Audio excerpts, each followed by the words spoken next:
May bloodbath ako doon. Diba? O, eto naman si Marlica, binabanatan din po si Kaufman. Depende kay Marcos Jr. para mapalaya ang Pangulong Duterte. Mag-resign ka na. Or else you. Kaufman, makinig ka daw kay Marlica. Oy, Kaufman, mag-resign ka na. Or else you. Duterte family, eject that. Walang kwentang abogado. Kahit hindi kayo lawyer. Di ba? Sila ho, nagbabanatan. So, ibig sabihin, si Kaufman dumidepende kay Marcos Jr. para mapalaya ang Pangulong Duterte. Yan ho yung kasi, yan yung sinasabi ni Kaufman na kakausapin ko si Kaufman, si Marcos para ganito, ganyan. Para palayain na. Wag nang makisali sa ICC. Wag nang pumagitna sa ICC. Yan yung pinagpuputok po ng butse nila, mga kababayan, kay Kaufman. Santiin na yan si Kaufman, mga pamilyang Duterte. Abogado naman si Inday, yung mga advisor niya. Saglit lang! Uy! Si Inday Sara Duterte ang gusto mong patayuin doon para magtanggol sa dating Pangulong Duterte. Naku. Tingin ko, Maharlika, lalong madidiin ang dating Pangulo. Pag kaya na buwisit, na ines, kung ano-ano sasabihin niya, si Vice Presidente. Walang preno ho yung bibig niyan. Meron bang ganyan? Abogado? Kailangan imbitahin sa libangan para mapalaya si Pangulong Duterte? Putang ina, di na sana siya nag-abogado. Ako sa pangunawa ko, sa payak kong pangunawa. Independent po. Diba sabi, independent ang ICC. Hindi pwedeng pangimasukan kasi sinusunod na yung kadyupang Rome Statute na yan. So, ibig mong sabihin, Kaufman, pag sinabi ni Bangag na, palayain na yan, pauwiin na si Pangulong Duterte, ibig sabihin, mabaliwala na itong ICC. Tingin ko ito mga DDS, kahit maglupasay si Pangulong Bongbong Marcos para makiusap po sa ICC na palayain ang inyong tatay, malabong gawin po ng ICC yun. Baka sabihin pa ng ICC, sabi mo dati, ayaw mo kaming tulungan sa pag-iimbestiga namin dyan sa Pilipinas. Di ba? Tapos ikaw ngayon, makikiusap ka, Marcos, na pauwiin. Wala ho. Kahit maglupasay pa si BBM, hindi ho papayagan yan. At hindi ko ho nakikita ang gagawin ho ni Pangulong Bongbong Marcos yung bahala kayo. Kayo dyan. Diba? Labas ang Pangulo dyan. At ito naman ho, mga boss, dakuin po natin si Larry Gadon. Galit ho. Ito mga DDS, ito na yata yung pinakasimple na paliwanag. Although merong pagkagalit, ramdam natin yung pagkagalit ni Larry Gadon, pero napakasimpleng intindihin itong sinasabi ni Larry Gadon, mga bossing.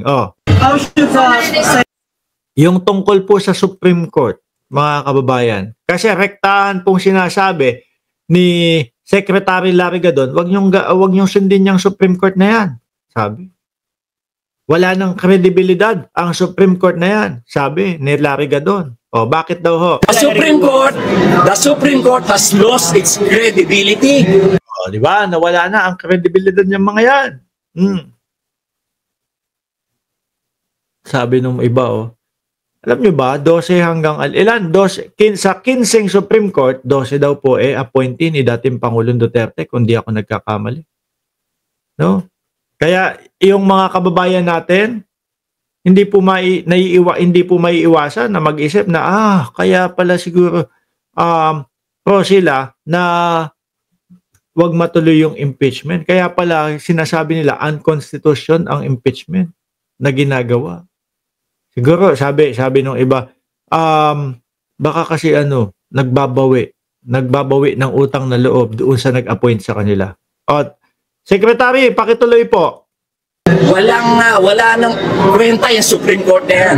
Thank you. So, related questions. How should the Senate react to this decision? Dapat huwag nila sundin because the Senate, the Congress are independent. Magkaiba yan. Hindi pwedeng panghimasukan nila. Di ba? Co-equal body. Ay, paano ngayon yan? In the future. Halimbawa, may nag-file ang case against one justice of the Supreme Court. Yan. Paliwanag ko na maigi ho kasi mabilis si Larry Gadon. Kunyari may gustong i-impeach na Supreme Court po, no? Tapos sinabi, sige, si Larry Gadon muna. Sasabihin ngayon ng Supreme Court ang constitutional, hindi na matutuloy. Wala na. Di ba? Kung merong isang gustong ipa-impeach na Supreme Court to, mga kababayan, tapos eto nakialam yung Supreme Court, tapos sinabi lang nila, unconstitution ang sinasabi niyong impeachment dito sa dito sa kasamahan naming Supreme Court, wala na nga. Di ba? Ang daling pakinggan, no? Ang dali yung intindihin, mga bossing. Sila, kapag kayong natuloy yan at kapag ka pinakinggan ng tuloy-tuloy ho, mga kababayan, yan na mangyayari. Wala. Basta, sabi namin, wala. Unconstitution yan. Yung pag-impeach nyo dito sa kasamahan namin, wala na.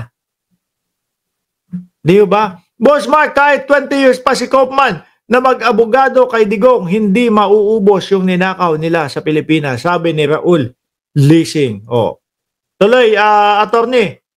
Secretary Larry Gadon. Wala na. No one will ever be impeached from now on. Tapos sasabihin nila, kasi daw maraming complaint, allowed lang once a year.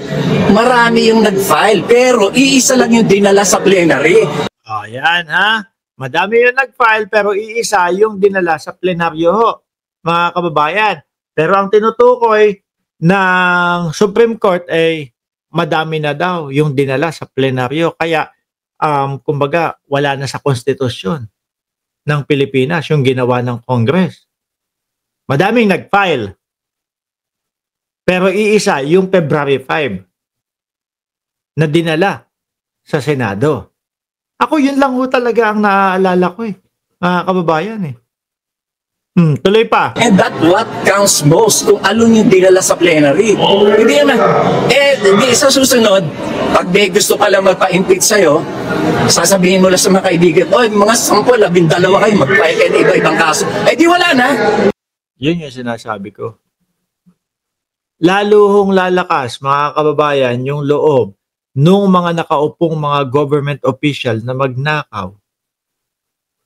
No? Kapag ganito ho ang sitwasyon ng Pilipinas. Friends! Mga friends! Gusto nila akong ipa-impeach. Pa-health naman, mga friends! Wala na ho, mga kababayan. Mananatiling kawawa na lang po ang ating bayan. Mananatili na lang po na ganyan at ganyan ang gagawin ng mga magnanakaw sa gobyerno.